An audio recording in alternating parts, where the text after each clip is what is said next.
fatigué. Déjà, vous ne passez pas une bonne journée, monsieur le procureur? Rude, plutôt. Je préfère la cour d'assises. Le correctionnel, ça me donne une migraine. Vous n'aimez pas les délinquants? Ce sont pas les gens que j'aime pas, plutôt leur manière. Vous êtes le plus jeune procureur que cette ville ait jamais connu. Vous avez eu de bonnes affaires. Il est normal que vous passiez au correctionnel. Si vous le dites, ouais. Vous allez voir, la suite est assez atypique. Pourquoi cela? Nous recevons monsieur Courbataille, il est son propre défenseur. Il n'a pas l'air de savoir dans quoi il se lance, alors. Oh, détrompez-vous. Il est diplômé, major de promotion. Il est son propre avocat, puisqu'il est avocat. Très bien.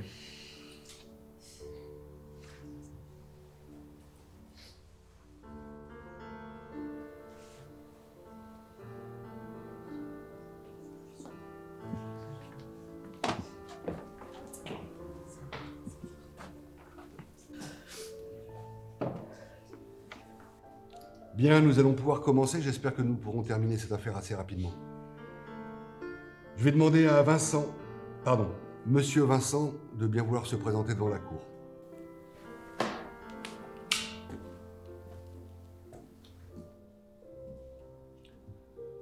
Pouvez-vous, s'il vous plaît, nous raconter ce qui s'est passé le 17 juillet? Il était 2 heures du matin environ, et j'ai entendu mon chien aboyer. Il était dans la cuisine. Il était comme fou. Je me suis levé pour le calmer.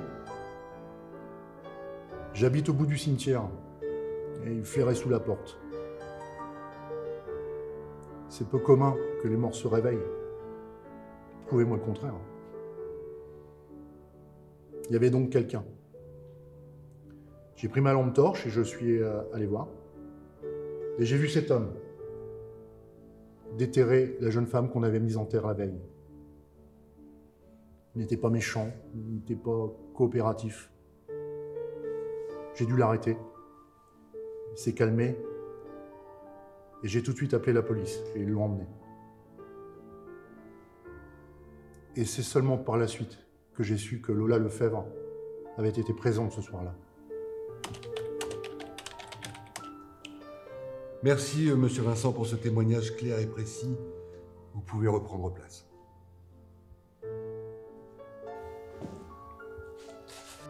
Monsieur Courbataille, avez-vous quelque chose à rajouter? Non, monsieur le président.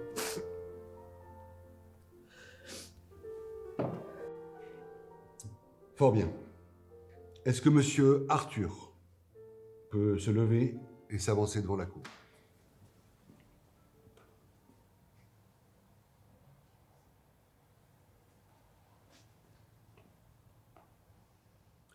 Vous êtes un ami de la défunte, n'est-ce pas?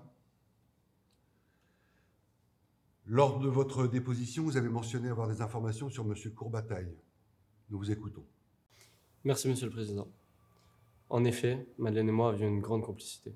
Vraiment très grande. J'ai cru mourir de tristesse.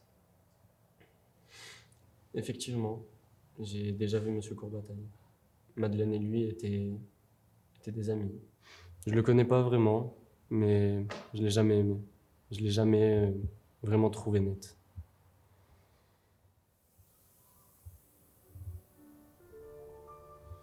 Excusez-moi, mais je suis certain qu'il l'a tuée. Il a tué Madeleine. Il a tué la femme dont j'étais amoureux. Monsieur Arthur, votre ami est décédé d'une pneumonie. Nous ne sommes pas ici pour juger monsieur Courbataille pour meurtre, mais pour profanation de sépulture. Alors, je suis sincèrement navré pour vous, mais vous n'êtes pas ici pour déverser votre rancœur. Si vous n'avez plus aucune information à nous faire parvenir, je vous laisse reprendre votre place.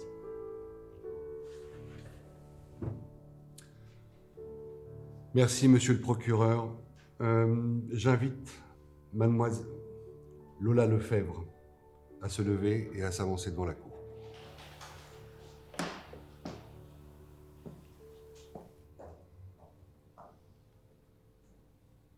Vous êtes la sœur de Madeleine. Vous avez surpris monsieur Courbataille avant monsieur Vincent, mais vous n'avez rien fait. C'est bien ça? Oui.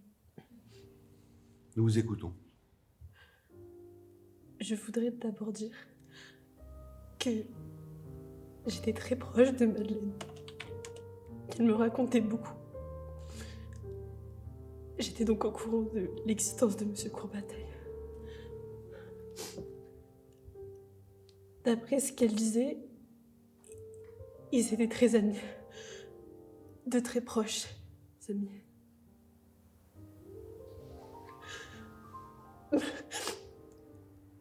Ma sœur me manque terriblement. Je suis entrée dans le cimetière pour me recueillir. J'en avais besoin.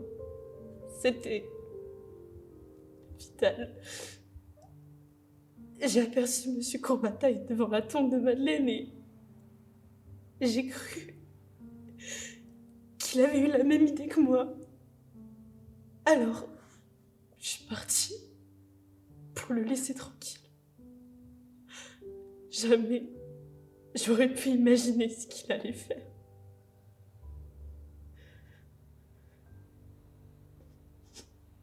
Vous avez terminé? Vous pouvez vous rasseoir. Monsieur Courbataille, avez-vous quelque chose à ajouter? Non, Monsieur le Président.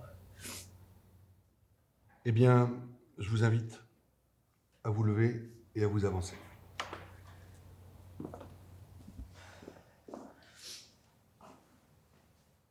Monsieur Courbataille, vous êtes donc accusé de profanation de sépulture sur la tombe de Madame Madeleine Lefebvre. Nous écoutons votre plaidoirie.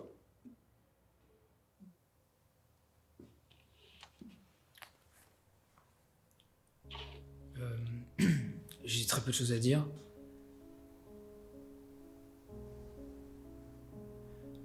La femme dont j'ai violé la tombe avait été mon amante. Je l'aimais non pas d'un amour sensuel, non pas d'une simple tendresse d'âme et de cœur, mais d'un amour absolu, complet, d'une passion éperdue. Écoutez-moi.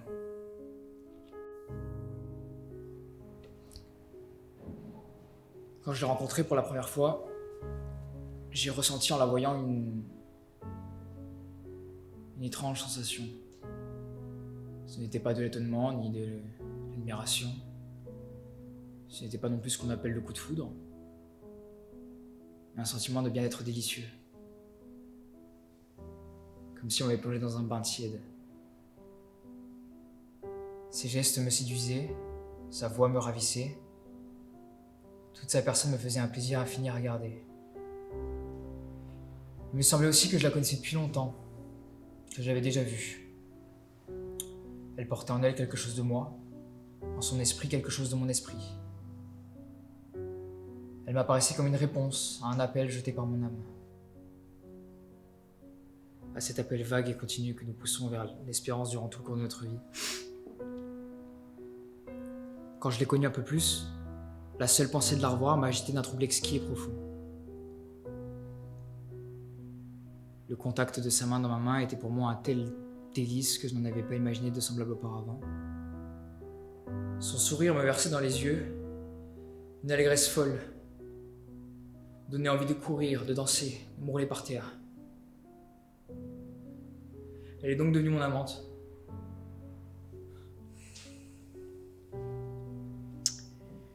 Elle était plus que ça. Elle était ma vie même. J'attendais plus rien sur la terre, je ne désirais rien, plus rien. Je n'enviais plus rien. Un soir, nous sommes allés nous promener un peu loin le long du fleuve. La pluie nous surprit. Elle souffrait déjà, je pense. Le lendemain, une flexion de poitrine se déclara. 8 jours plus tard, elle expirait. Pendant les heures d'agonie, l'étonnement, l'effarement m'empêchaient de bien comprendre, de bien réfléchir. Quand elle est morte, le désespoir brutal m'étourdit tellement que je n'avais plus de pensée. Je pleurais. Pendant toutes les horribles phases de l'ensevelissement, ma douleur aiguë, furieuse, était encore une douleur de fou. Une sorte de douleur sensuelle, physique. Puis quand elle est partie, Quand elle fut mise en terre, mon esprit redevint net tout d'un coup. Et je passais par toute une suite de souffrances morales, si épouvantables, que l'amour même qu'elle m'avait donné était cher à ce prix-là. Alors entrant en moi cette idée fixe, je ne la reverrai plus. Quand on réfléchit à cela pendant un jour tout entier, une démence vous emporte. Songez, un être est là, que vous adorez, un être unique. Car dans toute l'étendue de la Terre, il n'en existera pas un second qui lui ressemble.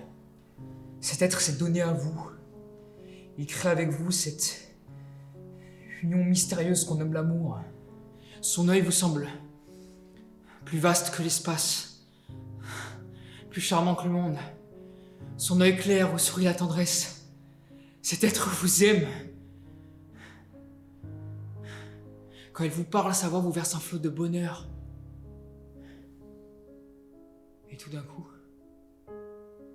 il disparaît. Songez-y.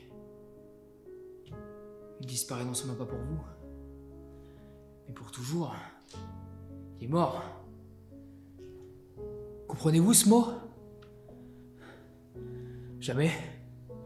Jamais. Jamais. Nulle part. Cet être n'existera plus. Jamais cet œil ne regardera plus rien. Jamais cette voix. Jamais une voix pareille parmi toutes les voix humaines ne prononcera un des mots que prononçait la sienne. Jamais aucun visage n'aurait être semblable au sien. Jamais. Jamais.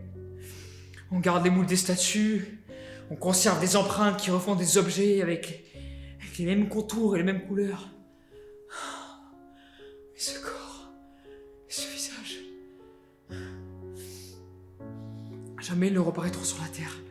Et pourtant il en naîtra des milliers de créatures, des millions, des milliards. Et parmi toutes les femmes futures, jamais celle-là se retrouvera. Est-ce possible? Est-ce possible? On devient fou en y songeant. On devient fou. Elle a existé 20 ans, pas plus.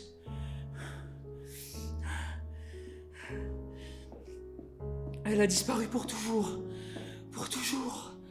Ah, pour toujours. Elle pensait, elle souriait, elle aimait. Plus rien. Et je pensais que son corps frais, chaud, si doux, si blanc, si beau, s'en allait en pourriture dans le fond d'une boîte sous la terre. Et son âme, sa pensée, son amour, où? Ne plus la revoir, ne plus la revoir. L'idée me hantait de ce corps décomposé, que je pourrais reconnaître pourtant. J'ai voulu le regarder encore une fois, une dernière fois. Je suis parti avec une pelle, une lampe et un marteau. J'ai sauté au-dessus du mur de cimetière. J'ai retrouvé sa tombe. On ne l'avait pas tout à fait rebouchée. J'ai mis le cercueil à nu. J'ai soulevé une planche. Une odeur abominable. Le souffle infâme des putréfactions me monta à la figure. Son lit parfumé d'iris. J'ai ouvert la bière et j'ai plongé ma lampe. Je l'ai vu. Sa figure était bleue, bouffie, épouvantable. Un liquide noir avait coulé de sa bouche. Elle, c'était elle. Une horreur m'a saisi, mais j'allongeai le bras. Et je pris ses cheveux pour attirer à moi cette face monstrueuse. C'est là que Monsieur Vincent m'arrêta. Toute la nuit, j'ai gardé, comme on garde le parfum d'une femme après une étreinte d'amour. L'odeur immonde de cette pourriture. L'odeur de ma bien-aimée.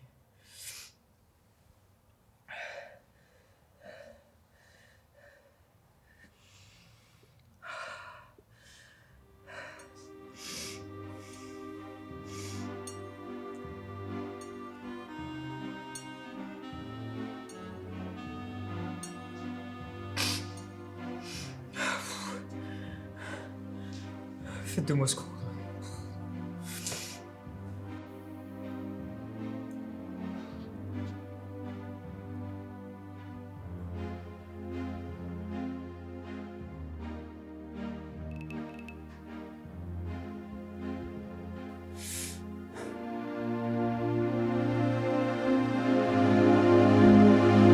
Mais Dieu que l'amour est triste, oh que l'amour est triste. Depuis que le monde existe, je dis que l'amour est triste. Mais Dieu que l'amour est triste, oh que l'amour est triste. Oh, oh, oh,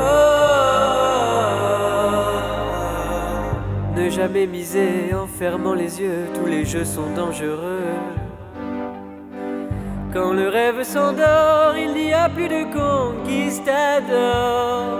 On n'a jamais raison de vouloir parler trop, surtout quand on a tort.